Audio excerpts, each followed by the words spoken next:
I'm Cynthia James, and this network is about changing lives one woman at a time.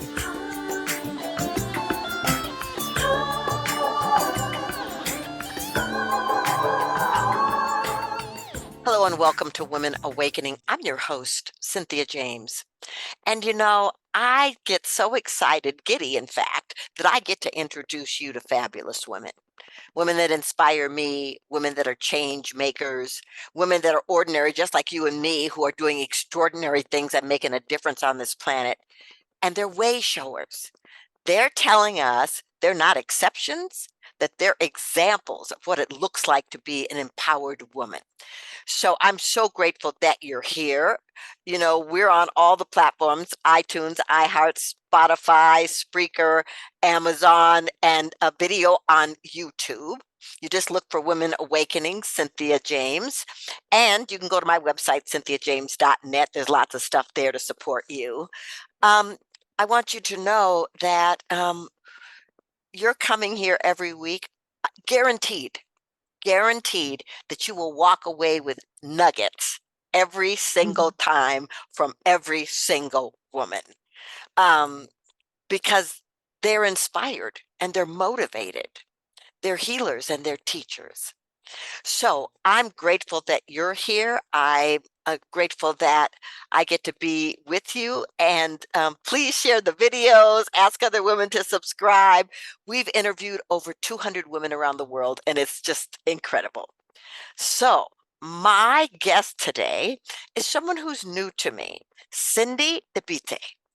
She's a seasoned corporate governance strategy and accomplished non-executive director with a distinguished career that's forged over 22 years as a professional accountant.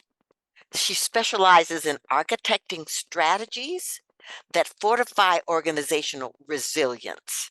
And she blends her financial acumen with what she calls entrepreneurial fervor. We will talk more about this, but she founded a foundation dedicated to facilitating divine conversations, an avenue for exploring unconventional discourse. Cindy, thank you so much for being here. Thank you very much, Cynthia, for having me. I am so honored. And where are you located? I am located in South Africa, Johannesburg, South Africa. It's on my bucket list. Yes, soon. So yeah, let's have this conversation. Let's see, maybe I may just persuade you to come visit us. Well, I want to start with how you were born and how you grew up. Mhm. Okay, so I grew up in a small, well, not so small, but very rural area called Guahlati. See if you can say that. Wasati? Guahlati. Yeah, close enough. It's not in the city at all. It's far from Johannesburg. That's where I was born, and I was born by two teenagers. My dad was 20, my mom was 17. So I was a product of teenage naughtiness. And that's where I grew up until age 13 when I came to the city and then started my career around say age 22 or so. But out in the rural, I was heading cattle at some point, and most people don't believe that I used to head cattle, and it's a pride point for me. I think it's a huge achievement. But yeah, I grew up in a very laid back, very home environment where it's, everybody knows everybody, and you are everyone's child. And I grew Uh, up in this community, a sense of community, and we did things together, and there's no starvation, there's no poverty, because you can't really tell because there's neighborliness. hmm. And that's the environment I grew up in. Well, don't you know what? Isn't that interesting? Because I think that that's what's missing in the world. Our loss of community and neighborhoods and connecting and taking care of each other and raising the children together. So I love that you did that. Were you always into finances or math? I mean, was that always a gift for you? Look, I was into curiosity and just fun.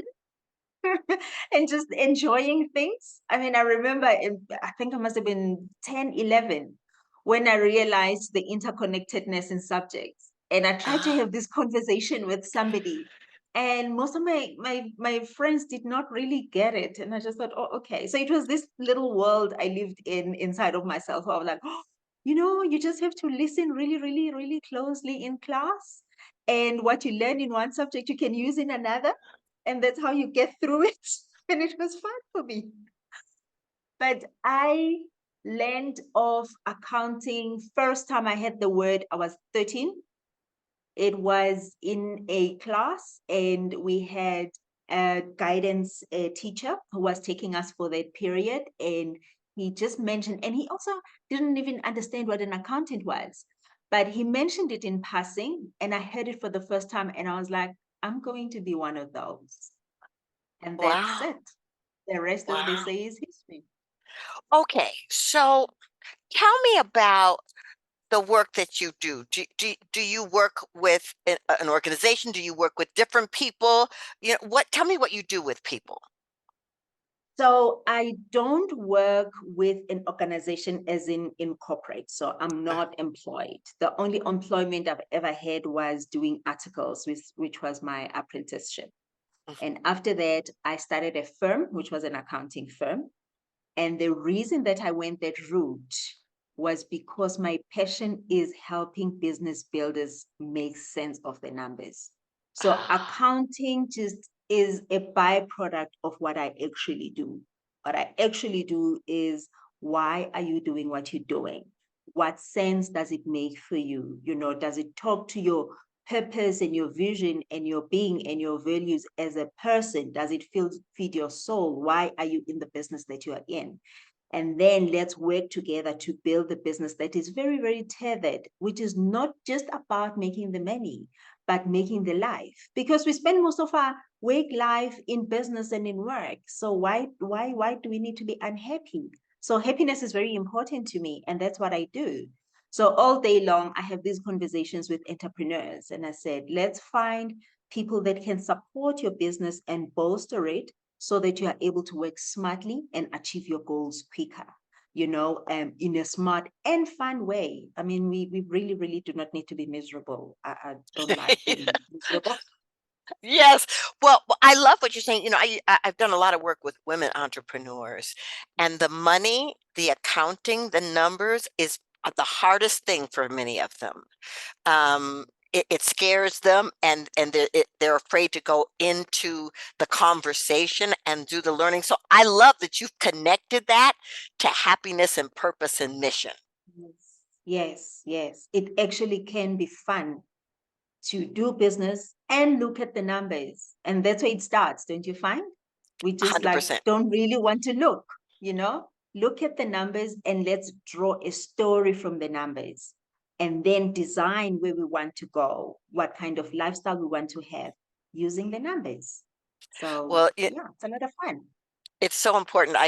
Anybody who's listened to this show for a while knows that when I first started my business and I got a coach, she wanted me to look at my numbers, and I almost had a meltdown because I had the belief, and I'm saying this for a reason. I had a belief that I wasn't good with numbers, but it Yeah. wasn't true. And Uh-huh. I just needed to learn That's it. the system. That's it. That's it. I mean, even with the work that you do, how do you know that you're good at it? Because you learn, you put yourself through the process. And once you've learned, then you become proficient. And then you are confident in it, then you do it. So it's the same with numbers. 100%. And so I can just tell by the way your face lights up when you talk about it that you love Love this. it. But I want to know, how did this work that you do feed into this thing called divine conversations? What is divine conversations? So, all in the spirit of finding happiness, if you will, but all in the spirit of being honest with ourselves. What I found then through coaching and learning coaching, because I employ a lot of coaching tools in my work, as one can appreciate, because it's not just about doing the accounting work. It's not just about doing the governance work, but it's bringing the person along with, and the coaching tools are brilliant for that. So then I discovered that more and more there are stories that we keep. We talk about self-sabotaging, we talk about all sorts of things that make us feel less than what we actually are. But if one now said it, even if you stretch just a little bit, you find that there's a story that is behind that. Now, Divine Conversations allows us a platform to take these stories, surface them, and let's have a conversation. So there was an era, and I'm not sure if I can safely say it is over, but there was an era in South Africa where we were seriously ravaged with gender-based violence, but in a huge way, in a very, very, very alarming way. It hurts, it's painful. There were so many deaths of, females, women being killed just for being a woman. And most of these were happening in intimate relationships, right? And it wasn't my intention necessarily to respond to that, but just looking at the bigger picture, I could see that there are some conversations that we are not really having, even us as women. And we had, for instance, a conversation on polyamory, for instance. And the reason that we were having a conversation like that, it was to say, please note that there are other options of being in a relationship, right? And immediately it opens the lead on, oh yeah, the man can do whatever the man wants to do, and the woman will have to take it and accept it. But can we have a conversation to say, what kind of a relationship do we have? Right. And it was very interesting. I mean, that was one of the dynamic conversations we had, because we had polyamorous couples, or more than persons in the room, and we had monogamous persons in the room, and we had an honest and a candid conversation. By the end of that convo, there was a respect from the audience for the people that came in and thinking, what, you can actually be in a relationship with several people and it's open, and judging the system. And by the end of the conversation, people were literally declaring that I didn't know what I didn't know, and I actually have a lot of respect for the kind of union that people have. So that is just one of the examples of the conversations that we have. We've had conversations around names and naming. Why are you named what you are? And what does it mean? And how does it carry your purpose? And what do you make of it? So it's things like that. But we have them with the idea of saying, let's open our minds, let us unearth these conversations, things that are happening in our minds. And most of the times they are slowing us down in being the best that we can be. So that's how Divine Conversations was basically born.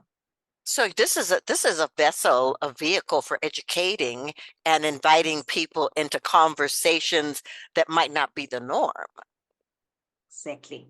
It's unconventional conversations, and we create a platform for it it's not about judgment, not at all about judgment. Honoring each other, seeing each other, and seeing another point of view is very important. And that's the ethos that drive us. And we've yet to have a conversation where we end up with polar opposites. Usually people start seeing sides that they actually never thought they would accept or understand. It's absolutely amazing. Yeah, but Love don't you think that that's one of the prescriptions for healing the division on the planet? Because if we listen to each other and we enter into dialogue, then there's no outside over there. It's like we're in the sphere. So So talk I about want to, oneness. yes, exactly. So Right? I want to know about this vision you have. In Yes. 2025, Yes. you want to have a conference, yes? I do. I Talk do. to me So about that. In August 2025, I want to have a conference. The purpose of the conference is to create a platform for collaborations and networks. Now, because of the nature of my business, I always connect businesses. I literally recruit people to sit on people's boards, and we create advisory boards and set up structures like that. So the conference intention is to create a platform for networking. It'll be awesome. It'll be a week-long event. There will be safaris, there'll be golfing, and there'll be a backyard braai. We call it a braai, you call it a barbecue. So it's a Oh, okay. But what this conference will be is it's not going to be, we're not aiming for huge numbers. We want to keep it intimate. We want to bring in a sense of community in it. And we want to create lasting relationships between the people that we are inviting who are not South Africans, and within also, in the diaspora, but also, beyond just South Africa itself, just within Africa as well. So we want to create this pot where you just have different nationalities and you're spending a week together and you're doing fun, interesting things. It feels like you're visiting your aunt kind of vibe, but still kept very, very, very professional. So that is, yeah, Oh, the conference. sounds fabulous. Okay, I want to know, tell people, how do they find you? So I am on divineconversations.africa. So just divineconversations.africa. All the information is on our website. You go straight to divineconversations.africa. And if unsure, if you Google my name, there aren't a lot of Dibetes, so I still get away with quite a bit. So if you Google, I'm likely to come up tops, and purely because there aren't CD Dibetes, I don't know of any other yet that is Googleable.